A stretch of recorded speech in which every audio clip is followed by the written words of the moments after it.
ഇപ്പോഴും പക്ഷെ സിനിമയെ പറ്റി ഒരു പരിധിയിൽ കൂടുതൽ തുറന്നു പറയാൻ പറ്റാത്ത അവസ്ഥയിൽ തന്നെയാണ് ഉള്ളത്. ഇതിന്റെ പ്രൊമോഷൻസിന് ത്രൂ ഔട്ട് ഞങ്ങൾ അനുഭവിച്ചിരുന്ന ഒരു ബുദ്ധിമുട്ട് അതാണ്.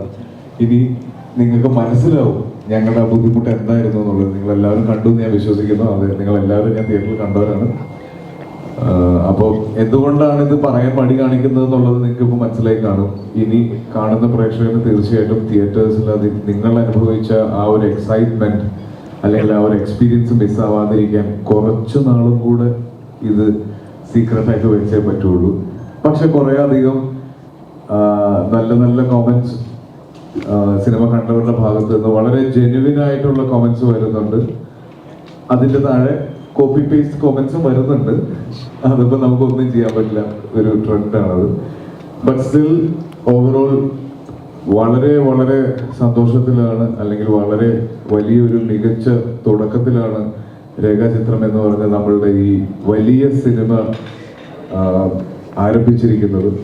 അപ്പോൾ അതിൻ്റെ വിശേഷങ്ങൾ പങ്കുവെക്കാം. എന്തെങ്കിലും പറയാൻ സാധ്യതയുള്ള അല്ലെങ്കിൽ സിനിമയ്ക്ക് ദോഷം ചെയ്യാത്ത എന്ത് മറുപടിയും പറയാൻ ആയിട്ട് ഇവിടെ എൻറ്റയർ അല്ല, എന്നാലും ഓൾമോസ്റ്റ് എല്ലാവരും ഉണ്ട്. ഇതിൻ്റെ സ്ക്രിപ്റ്റ് റൈറ്ററുള്ള ഒരാൾ ഇതുവരെ തല പുറത്ത് കാണിച്ചിട്ടില്ല. മിസ്റ്റർ ജോൺ വന്ന് പുറകിൽ ഇരിക്കുന്നുണ്ട്.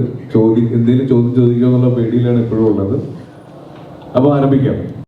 തീർച്ചയായിട്ടും വളരെ സന്തോഷത്തിൽ തന്നെയാണ്. ഓരോ സിനിമയുടെ വിജയവും വളരെ സ്പെഷ്യലാണ്. ഇടുന്ന എഫേർട്ട് സ്ക്രീനിൽ വരുമ്പോൾ ആളുകൾ തിരിച്ചറിയുന്നു ആ സിനിമ എല്ലാവർക്കും ആസ്വദിക്കാവുന്ന രീതിയിലാണ് എന്ന് തിരിച്ചറിയുന്നത് ഒരുപാട് സന്തോഷമുണ്ട്. പിന്നെ ജോഫിൻ എന്ന് പറഞ്ഞ ഒരു ബ്രില്യൻ്റ് ആയിട്ടുള്ള ഫിലിം മേക്കറിന്റെ ഒരു മൈൽ സ്റ്റോൺ സിനിമയുടെ ഭാഗമാകാൻ പറ്റിയതിൽ ഒരുപാട് സന്തോഷമുണ്ട്. 24 അതിങ്ങനെ കണ്ടിന്യൂ ചെയ്യട്ടെ ഇനിയുള്ള വർഷങ്ങൾ അങ്ങോട്ട്. ഡയറക്ടറെ അടുത്താണ് നോർമലി ഇങ്ങനെ ഒരു സബ്ജക്റ്റ് ചെയ്യുന്ന സമയത്ത്, കാരണം ഒരു നമ്മൾ ഫിലിം സെറ്റുകളിൽ നമ്മൾ സിനിമകൾ കണ്ടിട്ടുണ്ട്. പക്ഷേ ഓൾറെഡി ഇറങ്ങിയ ഒരു സിനിമയിൽ ഇങ്ങനൊരു സാധനം ചെയ്യാന്ന് പറഞ്ഞാൽ ചെറിയൊരു കാര്യമല്ല. അതൊരു നല്ല എഫേർട്ട് വേണം, നല്ല റിസർച്ച് വേണം. എത്രത്തോളം ടഫായിരുന്നു ഇങ്ങനെ സബ്ജക്റ്റ് ചെയ്യുന്ന സമയത്ത്? കാരണം എൻ്റെ അടുത്ത് ഒരുപാട് പേര് ചോദിച്ചിട്ടുണ്ട്, പ്രീസ്റ്റ് കഴിഞ്ഞിട്ട് എന്തുകൊണ്ട് 4 വർഷം എന്നുള്ള ചോദിച്ചിട്ടുണ്ട്. ഇപ്പോൾ ഏകദേശം പ്രീസ്റ്റ് റിലീസായി 21 കഴിഞ്ഞ് 25 കൃത്യം 4 വർഷം കഴിഞ്ഞിട്ടാണ് എനിക്ക് അടുത്ത സിനിമ റിലീസാവുന്നത്. അപ്പോൾ ഈ സിനിമയ്ക്ക് അത്രയും ബുദ്ധിമുട്ടാണ് ഈ സിനിമ ചെയ്തെടുക്കാൻ എന്നുള്ളത്. ഇപ്പോൾ സിനിമ കാണുന്ന പ്രേക്ഷകർക്ക് എത്രത്തോളം അതിൻ്റെ ബുദ്ധിമുട്ട് മനസ്സിലാവുമെന്ന് എനിക്കറിയില്ല. പക്ഷേ ഈ സിനിമയുടെ ഒരു ക്ലറിക്കൽ ജോബ് എന്ന് പറയുന്നത് ഭയങ്കര ഇമ്പോർട്ടൻ്റ് ആയിരുന്നു. അത് ചെയ്തെടുക്കാൻ കുറച്ച് സമയമെടുത്തു എന്നാണ്.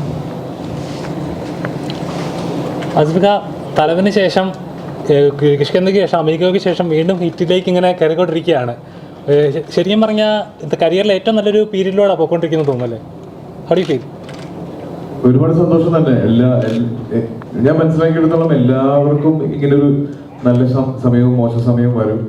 അപ്പോൾ എനിക്ക് തോന്നുന്നൊരു വലിയ മോശ സമയത്തിന് ശേഷം വരുന്നൊരു നല്ല സമയം ആയതുകൊണ്ട് ഇരട്ടി സന്തോഷം തന്നെയുണ്ട്. ഇനി ഇതിങ്ങനെ കണ്ടിന്യൂ ചെയ്യണമെന്നാണ് ആഗ്രഹം. ഇത്രയും നാളത്തെ എക്സ്പീരിയൻസസ് എന്നൊക്കെ തന്നെ ഉണ്ടായ കുറെ മാറ്റങ്ങളാണ്. ഇപ്പോഴും സ്ക്രിപ്റ്റ് സെലക്ട് ചെയ്യുന്ന ഞാനാണ്, പക്ഷെ മൊത്തത്തിൽ ഒരടുക്കും ചിട്ടയും വന്നിട്ടുണ്ട്. അതിന്റെ വ്യത്യാസങ്ങളായിരിക്കും. തുടരാൻ തന്നെയാണ് എന്റെ ആഗ്രഹം. നോക്കാം.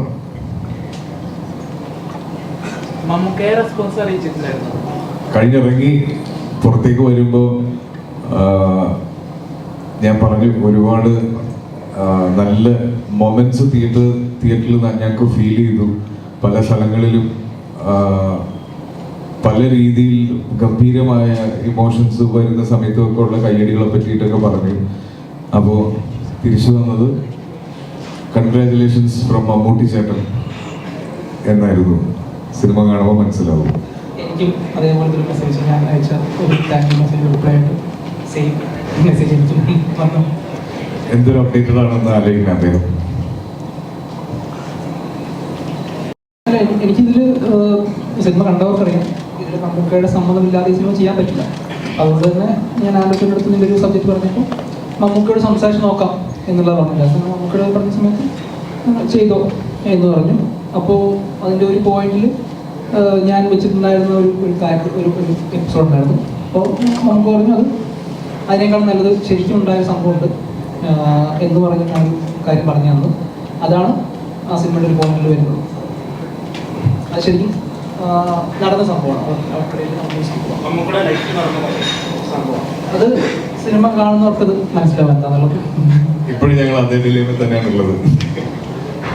അനുശര 2025 തുടങ്ങി, ആദ്യത്തെ സിനിമ ഇറങ്ങി, നാളെ ലക്കായിട്ട് തോന്നുന്നുണ്ടോ? ലക്കി സ്റ്റാർ തന്നെ വിളിക്കാല്ലേ? ലക്കൊന്നല്ല, ഞാൻ വർക്ക് ചെയ്യുന്നുണ്ട്. അത് ലക്കുണ്ടോന്നല്ല, ഞാൻ വർക്കിംഗ് ഫോർ. എങ്ങനെയുണ്ടായിരുന്നു നിങ്ങളുടെ സബ്ജക്റ്റ് കേൾക്കുന്ന സമയത്ത്? സബ്ജക്റ്റ് കേട്ട് കഴിഞ്ഞ് എനിക്ക് ഇപ്പം പടം കണ്ടപ്പോഴായാലും എനിക്ക് ഒരുപാട് സന്തോഷം തോന്നിയതാണ്. ഈ ക്യാരക്ടർ എൻ്റെ അടുത്ത് എത്തി, അല്ലെങ്കിൽ ഈ ടീമിന് ആ ഒരു ക്യാരക്ടറിലേക്ക് എൻ്റെ മുഖം വന്നു എന്നുള്ളത് എനിക്ക് ആലോചിക്കുമ്പോൾ ഒരുപാട് സന്തോഷം നൽകുന്നൊരു കാര്യമാണ്. ഇപ്പം സിനിമ ഇറങ്ങി, റിവ്യൂസൊക്കെ വന്നുകൊണ്ടിരിക്കുകയാണ്. പോസിറ്റീവ് റിവ്യൂസൊക്കെ കേൾക്കുമ്പോൾ ഒരുപാട് സന്തോഷമുണ്ട്. അപ്പോൾ അത് അങ്ങനെ ഒരു ക്യാരക്ടർ, ഈ പടത്തിലെ ക്യാരക്ടർ എന്നെ തേടി എത്തിയത് ഇപ്പോൾ എനിക്ക് ഒരുപാട് ഒരുപാട് സന്തോഷമുണ്ട്. അങ്ങനെ ചിന്തിക്കുന്നതിന് മുന്നേ സിനിമയിൽ വന്നു. അതെ അതെ, അത് സത്യമാണ്. അങ്ങനെ ഒരു നടിയാവണം എന്നൊക്കെ എൻ്റെ മൈൻഡിൽ പോലും ഒന്നുമില്ല. അതൊന്ന് എൻ്റെ ഒരു പാഷനോ എന്തെങ്കിലും ഒരു ഡ്രീമൊക്കെ മനസ്സിലൊക്കെ വരുന്നതിന് മുന്നേ ഞാൻ എൻ്റെ ആദ്യത്തെ സിനിമയിലേക്ക് ആക്സിഡന്റ്ലി എത്തി. അതെ, എന്തോ ആരുടെയൊക്കെയോ ഭാഗ്യത്തിന് എത്തി. പക്ഷെ ഇപ്പൊ സന്തോഷമുണ്ട്. അങ്ങനെ ഒരു കഥ കേട്ടിട്ട് സ്ക്രിപ്റ്റ് മാറ്റി വെച്ചിട്ടുണ്ടോ? സയൻസ് ഫിക്ഷൻ ഇല്ല. ഇനി ഞാൻ ആഗ്രഹിക്കുന്നത് ഒരു റോം കോം ചെയ്യാനാണ്. കുറെ നാളായി കുഴിച്ചിടലും കുഴികൊണ്ടലും തുടങ്ങിയിട്ട് ഇനി എത്രയും വേഗം ഒരു റോം കോം ചെയ്യുക, കുറച്ച് ഫീൽ ഗുഡ് സിനിമകൾ ചെയ്യുക. രാജുവേട്ടൻ്റെ കാളിയനൊക്കെ മാറ്റി വെച്ചതിന് ഒത്തിരി വർഷങ്ങളായി. അതേപോലെ ഏതെങ്കിലും സ്ക്രിപ്റ്റ് പോസ്റ്റ്പോൺ ചെയ്ത് വെച്ചിട്ടുണ്ടോ? ഇല്ല, ഞാൻ എൻ്റെ പോസ്റ്റ്പോൺ ആയിരിക്കുന്ന ഒരു സിനിമയുള്ളൂ, അത് ടിക്കി ടാക്കിയാണ്. ഞാനും എന്നെ അറിയാവുന്നവരും എല്ലാം വളരെ എക്സൈറ്റഡ് ആയിട്ട് വെയിറ്റ് ചെയ്യുന്ന ഒരു സ്ക്രിപ്റ്റാണ്. ഫിസിക്കൽ ഇഞ്ചുറി ഉണ്ടായിരുന്നു, അത് റിക്കവർ ആയാൽ ഇമ്മീഡിയറ്റ് ഷൂട്ട് സ്റ്റാർട്ട് ചെയ്യും. അത് മാറ്റി വെച്ചിട്ടില്ല, അത് അങ്ങനെ തന്നെ ഉണ്ട്. Very soon.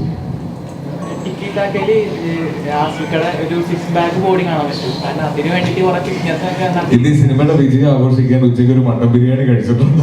അതുകൊണ്ട് ചിലപ്പോൾ ഒരു 3-4 ദിവസം കൂടെ അത് ഡിലേ ആവും. ഈ സിനിമയിൽ എടുത്ത് പറയേണ്ട 2-3 ആളുകളുണ്ട്. പക്ഷെ അവരുടെ കാര്യങ്ങൾ, ഐ മീൻ ക്യാരക്ടേഴ്സിന്റെ ഇമ്പോർട്ടൻസ് മാനിച്ച് പറയുന്നില്ല. എങ്കിലും സെറിൻ, ഉണ്ണി,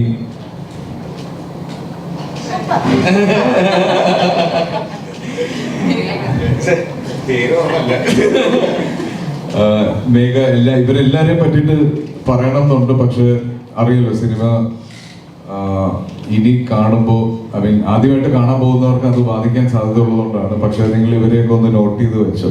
സെറിനെ പറ്റി പിന്നെ പ്രത്യേകിച്ച് പറയേണ്ട, ആട്ടം എന്ന് പറഞ്ഞ സിനിമയിൽ നമ്മളെല്ലാവരും ഞെട്ടിച്ചതാണ്. ഒറ്റയ്ക്ക് ഒരു സിനിമ ഷോൾഡർ ചെയ്ത് വിജയിപ്പിച്ച ഒരാളും കൂടിയാണ്.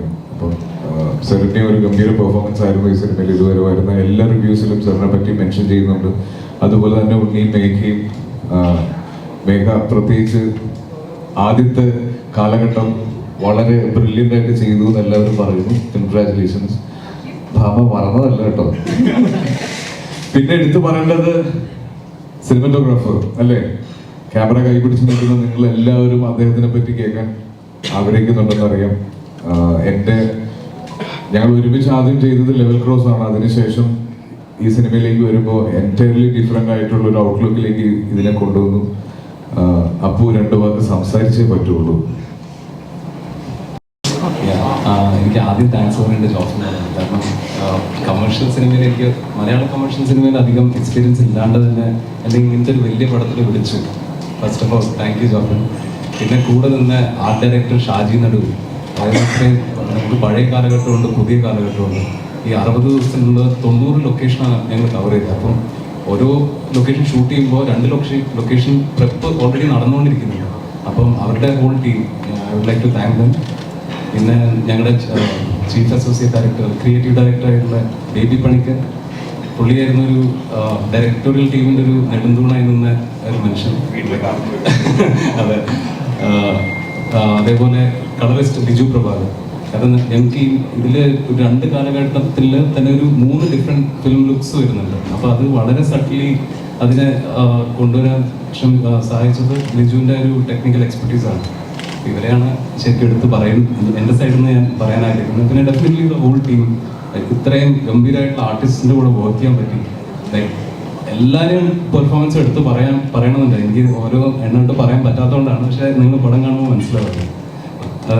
ഇത്രയൊക്കെ പറയാൻ. ഈ സിനിമ നമ്മൾ മാർക്കറ്റ് ചെയ്തത് തന്നെ ആൾട്ടർനേറ്റ് ഹിസ്റ്ററി ജോബിൽപ്പെട്ട ഒരു സിനിമയാണ്. ഇതിൻ്റെ കഥ ആദ്യമായിട്ട് കഴിയുമ്പോൾ തന്നെ ഏറ്റവും കൂടുതൽ സ്ട്രൈക്ക് ചെയ്തത് ആ ഒരു പോയിന്റായിരുന്നു. ഇതിനകത്ത് ഒരുപാട് കഥാപാത്രങ്ങളുണ്ട്. ഈ കഥാപാത്രങ്ങളൊക്കെ നല്ല ആർട്ടിസ്റ്റാണ് ചെയ്തത്. സ്ക്രിപ്റ്റ് വർക്ക് ചെയ്യുന്ന സമയത്ത് ജോഫിന് എപ്പോഴും പറയുന്ന സിനിമയ്ക്ക് സ്പീഡ് നരേഷനായിരിക്കണം. ഒരു കൊമേഴ്ഷ്യലി ഒരു വിഷയം കൈകാര്യം ചെയ്യുന്ന രീതിയിൽ അതിനുള്ള സ്ക്രിപ്റ്റ് തയ്യാറാക്കി. അത് പ്രേക്ഷകർക്ക് ഇഷ്ടപ്പെട്ടതെന്ന് എനിക്ക് വളരെ സന്തോഷമുണ്ട്. നല്ല പ്രതികരണങ്ങളാണ് വരുന്നത്. അതുപോലെ നല്ല ടെക്നീഷ്യൻസ്, അതുപോലെ സിനിമാറ്റോഗ്രാഫി, എഡിറ്റിംഗ്, ആർട്ട്, എല്ലാ ഡിപ്പാർട്ട്മെൻറ്റും, മ്യൂസിക്, എല്ലാവരും നല്ല കോൺട്രിബ്യൂഷനുകളുണ്ട്. നമ്മൾ വർക്ക് ചെയ്ത സ്ക്രിപ്റ്റ് മികച്ച രീതിയിൽ സിനിമയായിട്ട് ഔട്ട് ആവുമെന്നാണ് വിശ്വസിക്കുന്നത്. ഇത്ര പറയാനുള്ളത്. എടുത്തു പറയേണ്ടത് ഇതിലെ എഡിറ്റർ ഷമീർ മുഹമ്മദിനെ പറ്റിയിട്ടാണ്. അപ്പം ഈ സിനിമ കണ്ട് കുറച്ചു പേരെങ്കിലും പറയുന്നുണ്ട് ഈ സിനിമയുടെ പേസിനെ കുറിച്ച്. സിനിമയ്ക്ക് കുറച്ചും കൂടെ സ്പീഡ് വേണമെന്ന്. നമ്മൾ ആദ്യം മുതലേ പറയുന്ന ഒരു കാര്യമാണ്, ഇതൊരു ഭയങ്കര സീറ്റഡ് ത്രില്ലർ അല്ല, ഇതൊരു ഇൻവെസ്റ്റിഗേഷൻ ഡ്രാമയാണ്. അപ്പൊ അതിൻ്റെതായ സമയമെടുത്ത് തന്നെയാണ് പറയേണ്ടത്. പ്രത്യേകിച്ച് നമുക്ക് ഇപ്പോഴത്തെ ഒരു പുതിയ തലമുറയ്ക്ക് പരിചയമില്ലാത്ത ഒരു കാലഘട്ടത്തിനെ കുറിച്ച് ഈ സിനിമ സംസാരിക്കുന്നുണ്ട്. അപ്പോൾ അത് എസ്റ്റാബ്ലിഷ് ചെയ്യാനുള്ള ഒരു സമയം എടുത്തേ പറ്റുള്ളൂ. നമ്മളെല്ലാ ത്രില്ലറും പോലെ ഒരു ഭയങ്കര ഫാസ്റ്റ് മൊണ്ടാഷ്, ഭയങ്കര ലൗഡ് ബാക്ക്ഗ്രൗണ്ട് സ്കോർ ഇട്ടുള്ള സിനിമകൾ, അത്തരത്തിലൊരു സിനിമ പ്രതീക്ഷിച്ച് ഇനി കാണാനുള്ള ആളുകൾ പോകരുത്. ഇതൊരു വ്യത്യസ്തത നിറഞ്ഞ സിനിമയെന്നല്ല, ഇതൊരു പുതിയ സിനിമയാണ്, ഇതൊരു പുതിയ നരേറ്റീവാണ്. അപ്പോൾ ആ സമയമെടുത്ത് തന്നെ കണ്ട് മനസ്സിലായി ഓരോ ഇമോഷൻസും, പ്രത്യേകിച്ച് അനശ്വരയുടെ ക്യാരക്ടറിനോട് ഉണ്ടാവേണ്ട ഒരു ഇമോഷൻ ഉണ്ട്. അപ്പൊ അത് പറഞ്ഞ് എടുക്കേണ്ട ഒരു സമയമുണ്ട്. അപ്പൊ അത്രയും സമയമെടുത്ത് തന്നെ പറയേണ്ട ഒരു സിനിമയാണ്. ഇപ്പൊ ഷമീറിനെ പറ്റി പറയുമ്പോൾ ഷമീർ മാർക്കോ എഡിറ്റ് ചെയ്ത ഒരാളാണ്. അപ്പോൾ ആ പേസിൽ എഡിറ്റ് ചെയ്യാൻ അറിയാവുന്ന ഒരാളാണ്. പക്ഷെ ഈ സിനിമയെ മനസ്സിലാക്കി, ഇതിന്റെ സ്ക്രീൻ പ്ലേ സ്ക്രിപ്റ്റിനെ മനസ്സിലാക്കി, ഇത് ഡിസേർവ് ചെയ്യുന്ന ഒരു നരേഷനിലേക്ക് ഈ സിനിമയെ കൊണ്ടുവന്ന ആ സമയമെടുത്ത് വളരെ ബ്യൂട്ടിഫുൾ ആയിട്ട് ഒരു പോയം പോലെ എഡിറ്റ് ചെയ്ത ഒരു സിനിമയാണിത്. അപ്പോൾ ഞാൻ പറഞ്ഞല്ലോ, ഇതിനോടകം തന്നെ ഒരുപാട് നല്ല റിവ്യൂസ് സിനിമയെ കുറിച്ച് വരുന്നുണ്ട്. അപ്പോൾ ഒരു ഓവർ എക്സ്പെക്ടേഷനിൽ പോകുമ്പോൾ പലപ്പോഴും പേസ് അല്ലെങ്കിൽ സിനിമയുടെ ഡ്യൂറേഷൻ ലെങ്ത് കൂടുതലാണെന്ന് നമ്മൾ പറയുന്ന പോലെ ഫസ്റ്റ് ഹാഫ് സെക്കൻഡ് ഹാഫിൽ ലാഗ് ഉണ്ടെന്നൊക്കെ തോന്നാം. പക്ഷെ ഈ സിനിമയ്ക്ക് ആവശ്യമുള്ള ഒരു പേസ് എടുത്തിട്ടുണ്ട്. അത് മനഃപൂർവ്വം എടുത്തത് തന്നെയാണ്. ഇത് പറഞ്ഞ് മനസ്സിലാക്കി തരുന്നതെന്ന് ഓർക്കരുത്. ആക്ച്വലി കഴിഞ്ഞ വർഷം ഇതേ സമയത്താണ് ആട്ടോ റിലീസായത്. ആൻഡ് ഇതേ സമയത്ത് അടുത്ത വർഷം ഒരുപാട് നമുക്ക് ചെയ്യാം. പിന്നെ ഇതിന്റെ ഷൂട്ട് ചെയ്യുന്ന സമയത്തായിരുന്നു എനിക്ക് ആർട്ടിന്റെ അവാർഡ് കിട്ടിയത്. അപ്പോൾ പിന്നെ ഈ ഷൂട്ട് ചെയ്യുന്ന സമയത്ത് കുറേ നല്ല നല്ല കാര്യങ്ങൾ സംഭവിച്ചു. ആൻഡ് ഞാൻ ശരിക്കും മനുഷ്യരുടെ കൂടെ പെർഫോം ചെയ്തു, ശരിക്കും എൻജോയ് ചെയ്തു ക്യാരക്ടർ. പറ്റിയ നല്ല എക്സ്പീരിയൻസ് ആയിരുന്നു. ഇനി ഓരോ വർഷവും നല്ല തുടക്കം സിനിമയിലൂടെ ആവട്ടെ എന്നാണ് ആഗ്രഹം. ആട്ടത്തില്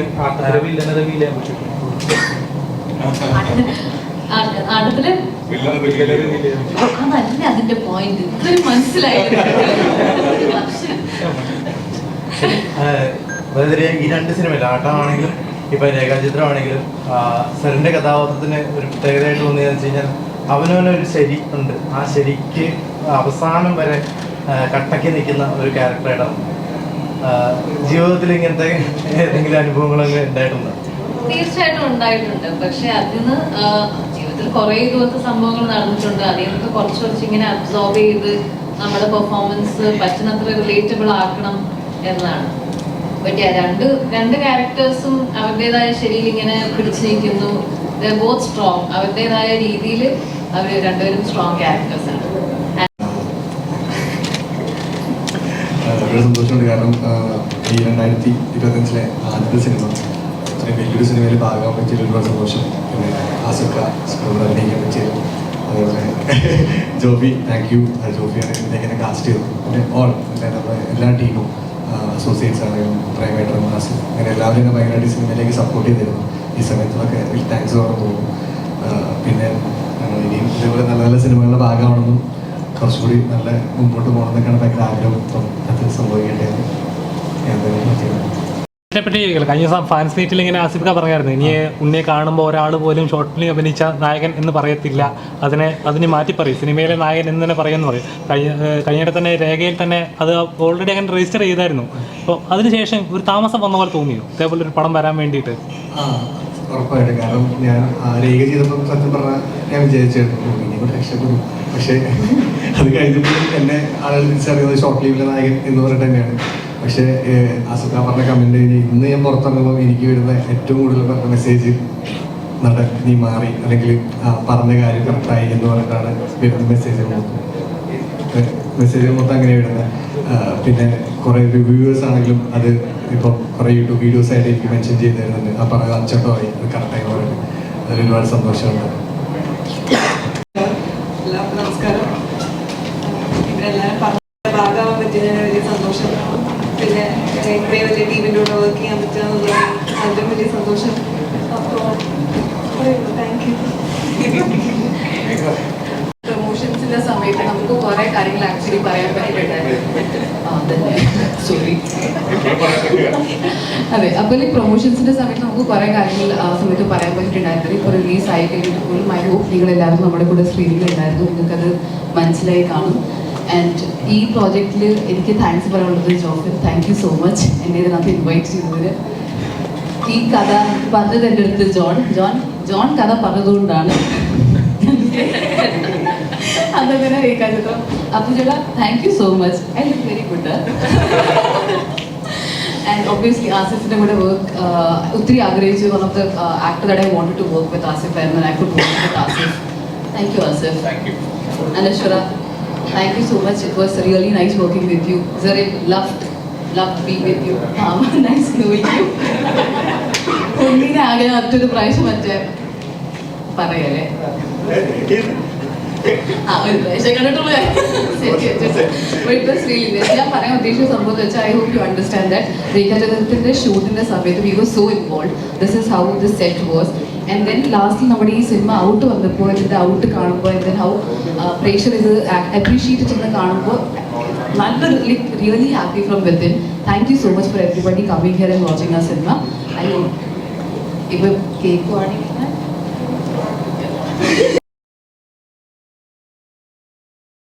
വട്ടം വന്നപ്പോൾ ഉണ്ടായ ആ ഇൻസിഡൻറ്റിന് ശേഷം മലയാളികൾ എല്ലാവരും ആസിഫയ്ക്ക് ചേർത്ത് നിർത്തി. അതിന് അദ്ദേഹം ആസിഫ മറുപടി തിരിച്ച് നന്ദി പ്രകടിപ്പിച്ചത് കിഷ്കിന്ധാകാന്ഡം എന്ന് പറഞ്ഞൊരു സിനിമയിലൂടെയാണ്. അപ്പോൾ മലയാളികൾ അങ്ങിൽ വിശ്വസിച്ച ആ ഒരു വിശ്വാസത്തിനും ആ സ്നേഹത്തിനും 2025 വീണ്ടും തുടർച്ചയായിട്ട് നന്ദി പ്രകാശിപ്പിക്കുകയാണ്. ശ്രമിക്കുന്നതാണ്. എത്ര പറഞ്ഞാലും അങ്ങനെ നന്ദി പറഞ്ഞ് തീർക്കാനുള്ള ഒരു ബന്ധമല്ല. അപ്പോൾ നല്ല നല്ല സിനിമകൾ ചെയ്യാന്നുള്ളതാണ്. എന്നെ വിശ്വസിച്ച് ടിക്കറ്റ് എടുക്കുന്ന പ്രേക്ഷകരോടും എപ്പോഴും കമ്മിറ്റ്മെന്റ് ഉണ്ട്. എന്നെ വിശ്വസിച്ച് പൈസ മുടക്കുന്ന നിർമ്മാതാവിനോടും അതിനെ മേൽ കമ്മിറ്റ്മെന്റ് ഉണ്ട്. അപ്പോൾ നല്ല സിനിമകൾ ചെയ്യാന്നുള്ളതായിരുന്നു എപ്പോഴും ഉള്ള ആഗ്രഹം. ഇപ്പോഴും അത് തന്നെയാണ്, ഇനി അങ്ങോട്ടും അത് തന്നെയായിരിക്കും. അപ്പൊ രേഖാചിത്രം സ്വീകരിച്ച എല്ലാ പ്രേക്ഷകർക്കും നന്ദി. ഇതിന്റെ എല്ലാ എക്സൈറ്റ്മെന്റിലും നേരെ വന്ന് നിങ്ങളെ കണ്ട് ഇത് ചൂടോടെ ആഘോഷിക്കണം എന്നുള്ളതുകൊണ്ടാണ് ഇത്ര ഇമ്മീഡിയറ്റ് ആയിട്ടൊരു പ്രസ് മീറ്റ് ഞങ്ങൾ ആഗ്രഹിച്ചത്.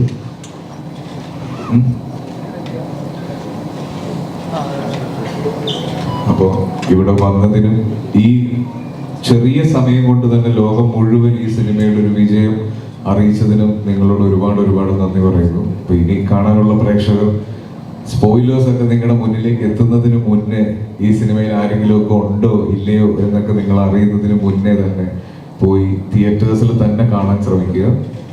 അപ്പോൾ താങ്ക് യു. വീണ്ടും ഉടനെ കാണാം.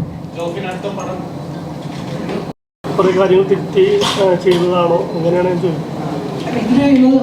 ഹിസ്റ്ററി എന്ന് പറഞ്ഞിട്ട് നമ്മളുണ്ടാക്കിയൊരു കഥയാണ്. കാരണം അതിൽ 2 സിനിമകളുടെ റെഫറൻസ് ഒക്കെ വരുമ്പോൾ അത് ഭയങ്കര കൺവിൻസിങ് ആയിരുന്നു. അതിലെ ഒരു സിനിമയുടെ കാര്യമാണ് ഞാൻ പറഞ്ഞത്. ഞാൻ ചോദിക്കായിരുന്നാണ്, അതുകൊണ്ട് തന്നെ ചോദിക്കായിരുന്നു. ഇതിനകത്ത് ജഗദീഷേട്ടൻ്റെ സീൻസുകളൊക്കെ ഉണ്ട്. അത് ശരിക്കും അങ്ങനെ, കാരണം നമ്മൾ കേട്ടിട്ടുണ്ട്, അങ്ങനെ സ്റ്റോറീസ് കേട്ടിട്ടുണ്ടായിരുന്നു. ജഗദീഷേട്ടൻ്റെ സീൻസിൽ പറയുന്ന കാര്യങ്ങളൊക്കെ അതിനെപ്പറ്റി നമ്മൾ ഇന്നലെ പറഞ്ഞിട്ടുണ്ട്. ഈ സിനിമയെ പറ്റി പറയുന്നത് ഈ സിനിമയ്ക്ക് യാതൊരുവിധ ട്വിസ്റ്റോ അങ്ങനെ ഭയങ്കര ഹൈ മൊമെന്റ്സോ ഒന്നുമുള്ള സിനിമയല്ല. ഈ സിനിമ ആൾക്കാർക്ക് വർക്കാവുന്നത് എനിക്ക് മനസ്സിലായത് ഇതിൻ്റെ ഒരു ഞങ്ങൾ ഉദ്ദേശിക്കുന്നതും അതിൻ്റെ പശ്ചാത്തലത്തിലുള്ള പുതുമയാണ്. അത് നമ്മളെല്ലാം ഇങ്ങനെ പറഞ്ഞു കഴിഞ്ഞാൽ ആ സിനിമ നഷ്ടപ്പെടും. അതെ അതെ സിനിമ അതിൽ ഏറ്റവും ഇതായിട്ട് നമുക്കേനോ എല്ലാവരും മമ്മൂട്ടി ചേട്ടാ എന്ന് വിളിക്കുന്ന ഒരു സംഭവം അത് ഭയങ്കര ഇതായിട്ടാണ് തോന്നുന്നത്. അമ്മണി എന്ന് അല്ല അമ്മണിക്കുട്ടി എന്നല്ല അങ്ങനെ എന്തോ നമുക്ക് അതാണ് ഞാൻ ചോദിക്കാത്തത്. ആസിഫിക്ക ഒരു ശരിക്കും ഞങ്ങൾ അതെ അപ്പം അതേപോലത്തെ പ്രതീക്ഷിക്കുന്ന ഒരു അടിച്ചു പൊളിക്കുന്ന ഒരു കഥാപാത്രത്തിൽ വരുന്ന ഒരു സിനിമ പ്രതീക്ഷിക്കാം ഞങ്ങൾക്ക്. ഞാനും അതിനാണ് വെയിറ്റിംഗ്. എനിക്ക് എന്തോ ഈയിടെയായിട്ട് വരുന്നതെല്ലാം കുറേ സീരിയസ് പടങ്ങളാണ്. അവസാനമായിട്ട് ഒരു കാര്യം കൂടെ ഞങ്ങൾക്ക് പറയാനുണ്ട്. ഞങ്ങൾ ഇന്ന് സിനിമ കഴിഞ്ഞിറങ്ങി വനിതാ വിരുന്നിൽ നിന്ന് സിനിമ കഴിഞ്ഞിറങ്ങുന്ന സമയത്ത് ഈ സിനിമയിൽ അഭിനയിച്ച ഒരു ചേച്ചി ഭയങ്കരമായിട്ട് വിഷമിച്ച് കരയുന്നത്, സുലേഖ എന്നാണ് ചേച്ചിയുടെ പേര്. ചേച്ചി കരയുന്നത് കണ്ടിട്ട് ഞാൻ ഓർത്ത് സിനിമ കണ്ട് അതിൻ്റെ ഇമോഷനിൽ കരയുന്നതാണെന്ന് ഓർത്തു. അടുത്ത് ചെന്നപ്പോഴാണ് ചേച്ചി പറഞ്ഞത്. ചേച്ചി ഒരു 2 ഷോട്ടുള്ളൊരു സീനിൽ അഭിനയിച്ചിരുന്നു. പക്ഷെ നമ്മൾ പല സമയത്തും സിനിമ ഷൂട്ട് ചെയ്ത് അത്രയും നമുക്ക് ഫൈനൽ എഡിറ്റിലേക്ക് കൊണ്ടുവരാൻ പറ്റില്ല. അപ്പോൾ ചേച്ചി അഭിനയിച്ച സീക്വൻസ് എഡിറ്റിൽ പോയി. അപ്പോൾ ചേച്ചിയുടെ കൂടെ കുറേ പേര്, ചേച്ചിയുടെ കുടുംബക്കാരും സുഹൃത്തുക്കളും ഒക്കെ സിനിമയ്ക്ക് വന്നിരുന്നു. പക്ഷെ ചേച്ചി സിനിമയിലില്ല എന്നുള്ളത് സിനിമ കണ്ടിരിക്കുമ്പോഴാണ് അവർ മനസ്സിലാക്കിയത്. അത് ഭയങ്കര വിഷമമുണ്ടാക്കി. അവർ ഒത്തിരി വിഷമിച്ച് കരയുന്നത് കണ്ടു. അപ്പോൾ ചേച്ചി ഇന്ന് ആക്ച്വലി ഒന്ന് പ്രസ് മീറ്റിൽ കൊണ്ടുവന്ന് അങ്ങനെയെങ്കിലും ഒന്ന് സന്തോഷിപ്പിക്കണം എന്നുണ്ടായിരുന്നു. പക്ഷെ അവർക്ക് എത്തിച്ചേരാൻ കഴിഞ്ഞില്ല. അപ്പോൾ സുലേഖ എന്നാണ് അവരുടെ പേര്. എന്റെ ഭാഗത്ത് പറ്റിയ ചെറിയ മിസ്റ്റേക്കാണ്. ഞാൻ അത് അവരോട് പറയണമായിരുന്നു. ഇനി ഞങ്ങളെ കൊണ്ട് ചെയ്യാൻ പറ്റുന്ന ഒരു കാര്യം വരും ദിവസങ്ങളിൽ എഡിറ്റ് ചെയ്ത സീൻ സോഷ്യൽ മീഡിയയിൽ സിനിമയുടെ പ്രൊമോഷന്റെ ഭാഗമായിട്ട് റിലീസ് ചെയ്യാൻ ജോഫിൻ തീരുമാനിച്ചിട്ടുണ്ട്. തീർച്ചയായിട്ടും ഇത്തരത്തിലൊരു സിനിമയിൽ എനിക്ക് അത്തരത്തിലൊരു തെറ്റ് പറ്റാൻ പാടില്ലായിരുന്നു എന്ന് പറയുന്നത് എനിക്ക് ഭയങ്കര ഒരു സങ്കടമുള്ള കാര്യമാണ്. കാരണം ഈ സിനിമയുടെ കഥ പറയുന്നത് അത്തരത്തിൽ ഒരുപാട് സിനിമയിൽ ആഗ്രഹിക്കുന്ന ആൾക്കാരുടെ കഥയായിരുന്നു. പക്ഷെ അത് എനിക്ക് അവരെ അത് അറിയിക്കാൻ പറ്റിയില്ല. ഞാൻ അത് വിട്ടുപോയി. അത് ലാസ്റ്റ് മിനിറ്റിലൊരു ട്രിമ്മിൽ വന്ന സമയത്ത് ട്രിം ചെയ്ത് പോയതാണ്. അവരാണെങ്കിൽ കുറേ ആൾക്കാരുമായിട്ട് വന്ന് ഭയങ്കര ഇമോഷണലായിട്ടത് എനിക്ക് സിനിമ കഴിഞ്ഞ് ഇറങ്ങിയപ്പോൾ ഞാൻ കുറച്ച് എനിക്ക് ഭയങ്കര ആ സിനിമയുടെ കേട്ടുള്ള അഭിപ്രായങ്ങൾ എൻജോയ് ചെയ്യാൻ പറ്റാത്ത രീതിയിൽ എനിക്കത് വിഷമമായി പോയി. അപ്പോൾ അത് ചേച്ചി ഇപ്പോൾ വരണമെന്ന് വിചാരിച്ചു. പക്ഷേ എത്തിയിട്ടില്ല. അപ്പോൾ ചേച്ചിയുടെ പേര് സുലേഖ എന്നാണ്. അപ്പോൾ അത് ഉടനെ തന്നെ ആ ചേച്ചിക്ക് മികച്ചൊരു വേഷം, അതെ ചേച്ചിയെ കൊണ്ട് പറ്റുന്ന രീതിയിലുള്ള ഒരു വേഷം ഞങ്ങൾ ആരെങ്കിലും അഭിനയിക്കുന്ന ഒരു സിനിമയിൽ ഞങ്ങളെ കൊണ്ട് പറ്റുന്ന ഒരു സിനിമയിൽ കൊടുക്കുന്നതായിരിക്കും. അത് ആ ചേച്ചിക്ക് അങ്ങനെയെങ്കിലും സന്തോഷമാവാൻ. അല്ല ബോഡി കുഴിച്ചെടുക്കുന്നുണ്ടായിരുന്നു. അപ്പോൾ ആസിഫിക മാത്രം കൈ ഓറയുന്നില്ലാതെ ഓൾറെഡി അത് ചാടി ചാടി നിൽക്കുന്ന പയ്യനായിട്ട് കാണിക്കാൻ വേണ്ടിയിട്ടായിരുന്നു അത് ശരിക്കും പറഞ്ഞ് ചെയ്തതെന്ന് അറിയാൻ വേണ്ടി ചോദിച്ചാൽ. എന്താ പറയുക, നമ്മൾ ചില സിനിമകൾ പറയുമ്പോൾ അത് സിനിമാറ്റിക് ആയിട്ട് തന്നെ ട്രീറ്റ് ചെയ്യണം. അതിൻ്റെ നമ്മൾ ടൂ മച്ച് ലോജിക്ക് നോക്കുന്നതിൽ കാര്യമില്ലെന്നാണ് തോന്നുന്നത്. പിന്നെ അങ്ങനെ ആ ഒരു സിറ്റുവേഷനും ആ ഒരു മൊമെന്റിനും ഓഡിയൻസിലേക്ക് കിട്ടുന്ന ഒരു ഫീലിന് ചിലപ്പോൾ അങ്ങനെയൊക്കെ ചില തീരുമാനങ്ങൾ എടുക്കേണ്ടി വരും. അത് നമ്മൾ മനഃപൂർവ്വം മറന്നു കളഞ്ഞതൊന്നുമല്ല. അങ്ങനെയാണ് അത് സിനിമ. ചില ഇമോഷൻസും ചില സീനും അങ്ങനെ ആയിരിക്കണം. എല്ലാത്തിനും നമുക്ക് കൃത്യമായ ലോജിക്ക് സിനിമയിലേക്ക് ആവശ്യമുണ്ടെന്ന് എനിക്ക് തോന്നുന്നില്ല. കഥ പറഞ്ഞു പോകുമ്പോൾ കണ്ടിരിക്കുന്ന പ്രേക്ഷകന് ആസ്വദിക്കാൻ പറ്റുക എന്നുള്ളതാണ് സിനിമ കൊണ്ട് ഉദ്ദേശിക്കുന്നത്. പിന്നെ സ്വാഭാവികമായിട്ടും ആസിഫിക ലീഡ് ചെയ്യുന്ന ഒരു ആക്ടർക്ക് ഒരുപാട് ഡൗട്ട് തോന്നും. ഈ ഡൗട്ടൊക്കെ ക്ലിയർ ആവാൻ എത്ര സമയം എടുക്കും? എനിക്ക് കിട്ടിയ ഫസ്റ്റ് നറേഷൻ തന്നെ ഭയങ്കര കൺവിൻസിങ് ആയിരുന്നു. ഞാനൊരു സിനിമ കാണുന്ന പോലെയാണ് ഇതിന്റെ ആദ്യത്തെ നറേഷൻ തന്നെ കിട്ടിയത്. അതിനുശേഷം ഒരു ഓൾമോസ്റ്റ് 80% കംപ്ലീറ്റ് ആയ സ്റ്റേജിലാണ് ഞാൻ ഈ സിനിമയിലേക്ക് എത്തുന്നത്. അത് കഴിഞ്ഞ് ഓരോ സ്റ്റേജിലും കൃത്യമായ ക്ലാരിറ്റി തന്ന് ഇതിന്റെ ഈ സിനിമയിൽ ഉപയോഗിച്ചിരിക്കുന്ന ടെക്നോളജി വരെ ഉറപ്പ് വരുത്തിയതിനു ശേഷമാണ് നമ്മൾ ഈ സിനിമ ചെയ്യാൻ തീരുമാനിച്ചത്. ഇന്നിപ്പോൾ പറയാൻ കുറച്ച് ആൾക്കാരുടെ പേര് പറയുന്നുണ്ട്. അതിൽ പ്രധാനപ്പെട്ട ഒരാളാണ് ആൻഡ്രൂ എന്ന് പറയുന്ന മൈൻസ്റ്റൈൻ എന്ന് പറയുന്ന നമ്മുടെ VFX ആർട്ടിസ്റ്റ്. അതിൻ്റെ കാരണം എന്താണെന്നുള്ളത് ഇവിടെ എല്ലാവർക്കും അറിയാം. ഭയങ്കര റിസ്കി ആയിട്ടുള്ള കാര്യമാണ്. അത് അത്ര എളുപ്പമല്ല. നമുക്ക് ഇവിടെ ഭയങ്കരമായിട്ട് വിജയിക്കാത്തൊരു പരിപാടിയാണ് നമ്മളത്. പ്രത്യേകിച്ച് ആൻഡ്രൂ അത് ഭയങ്കര നന്നായി ചെയ്തു തന്നു. ഒരുപാട് സമയമെടുത്തു. നമ്മളത് നല്ല രീതിയിൽ ചെയ്തു തന്നു. അതേപോലെ തന്നെ JD എന്ന് പറയുന്ന ജയദേവൻ സൗണ്ട് ഡിസൈനർ കഴിഞ്ഞ വർഷത്തെ ഉള്ളൊഴുകിന് സംസ്ഥാന അവാർഡ് നേടിയ JD വളരെ മികച്ച രീതിയിൽ ഒരു സൗണ്ട് ചെയ്തിട്ടുണ്ട്. ഇവിടെ മുജീബില്ല. കിഷ്കിന്താണത്തിന് ശേഷം മുജീബ് ചെയ്യുന്ന സിനിമയാണത്. ഇനിയുള്ള കാലത്ത് മലയാള സിനിമയുടെ ഏറ്റവും മികച്ച മ്യൂസിക് ഡയറക്ടേഴ്സ് ഒരാളായിട്ട് മാറാൻ പോകുന്ന ഒരാളാണ് മുജീബ്. ഇനി തൊട്ടടുത്ത് ചെയ്യാൻ പോകുന്നത് വലിയൊരു സിനിമയാണ്. അത് അവർ അനൗൺസ് ചെയ്യാത്തതുകൊണ്ടാണ് ഞാൻ പറയാത്തത്. അത് മുജീബ് എന്ന് പറഞ്ഞൊരു ആളുടെ കാലമാണ് ഇനി വരാൻ പോകുന്നത്. അതിനുള്ളൊരു സൂചനയാണ് ഇഷ്ടത്തിനു വിജയകായത്തു. മുജീബ് കൂടെ ഇല്ല. ഞാൻ ഈ സിനിമ നടത്തിയെടുക്കാൻ കുറച്ച് പണിയുള്ള സിനിമയാണ്. ഞാൻ കുറേ സ്ഥലത്ത് പറഞ്ഞിട്ടുള്ളതാണ്. നമുക്കൊരു ലിമിറ്റഡ് ദിവസങ്ങൾ നമ്മൾ നേരത്തെ തന്നെ സ്റ്റാർട്ട് ചെയ്തിട്ടാണ് ഷൂട്ട് തുടങ്ങുന്നത്. ഈ 90 ലൊക്കേഷൻ ഉണ്ടായിരുന്നു. അപ്പോൾ ദിവസവും രാവിലെ നേരത്തെ തുടങ്ങി രാത്രി വൈകി അവസാനിച്ച് പിറ്റേ ദിവസം 2 മണിക്കൊക്കെ രാത്രി നിർത്തി പിറ്റേ ദിവസം 8 മണിക്കൊക്കെ വീണ്ടും തുടങ്ങി. അങ്ങനെ നടത്തുന്ന സമയത്ത് നമ്മുടെ ടീമിലെ എൻ്റെ ഡയറക്ഷൻ ടീമിലെ എല്ലാവരും ഭയങ്കര ആക്റ്റീവായിട്ടൊന്നും, അതുപോലെ അപ്പൂൻ്റെ ടീമിലെ എല്ലാവരും. എടുത്തു പറയുന്നത് ദേവിച്ചേട്ടൻ, പ്രേമേട്ടൻ, എൻ്റെ ADs ആയിട്ട് നിൽക്കുന്ന എല്ലാവരും, അപ്പൂൻ്റെ കൊടുക്കുന്ന എല്ലാവരും, അങ്ങനെ ബാക്കി ആർട്ടിസ്റ്റുകൾക്കൊക്കെ പല സമയങ്ങളിലും റെസ്റ്റ് കിട്ടുമെങ്കിലും ഈ ടീമിനൊന്നും, അതുപോലെ സിനിമയിലെ യൂണിറ്റുകാർക്കൊന്നും അങ്ങനെ റെസ്റ്റ് കിട്ടില്ല. ഈ 2 മണികൾ പോയാലും പിറ്റേ ദിവസം രാവിലെ വരുമ്പോൾ ഇവരെല്ലാം എത്തണം. അപ്പം അങ്ങനെ ഒരു ടീമായിട്ട് 6 ദിവസം നിന്നിട്ടാണ്, ഒപ്പം നിന്നുകൊണ്ടാണ് ഈ സിനിമ ആ ഒരു പീരീഡിൽ ഞങ്ങൾക്ക് ഇങ്ങനെ തീർക്കാൻ പറ്റുള്ളൂ. അപ്പോൾ അവരോട് എല്ലാവരോടും നന്ദി ഞാനിപ്പോൾ പറയുന്നു. സ്വാഭാവികമായിട്ടും ആസിഫിക ലീഡ് ചെയ്യുന്ന ഒരു ആക്ടർക്ക് ഒരുപാട് ഡൗട്ട് തോന്നും. ഈ ഡൗട്ടൊക്കെ ക്ലിയർ ആവാൻ എത്ര സമയം എടുക്കും?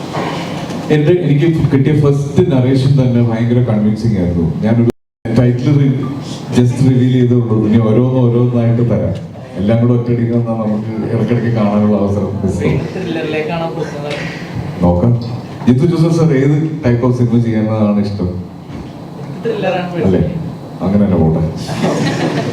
ശരി, താങ്ക് യു സോ മച്ച്. അപ്പോൾ വീണ്ടും ഒരു പ്രാവശ്യം കൂടെ ഓർമ്മിപ്പിക്കുകയാണ്, നിങ്ങളിലൂടെയാണ് ഈ ലോകം അറിയുന്നത് സിനിമയെ കുറിച്ച്. അപ്പോൾ മാക്സിമം സപ്പോർട്ട് ചെയ്യുക. Thank U.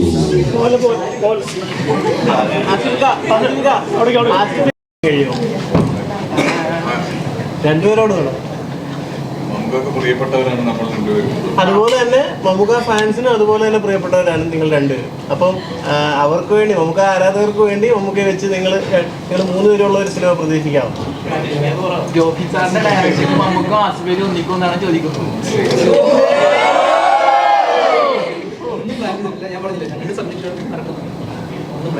നേരെ അങ്ങോട്ട് പോയാൽ താങ്ക് യു.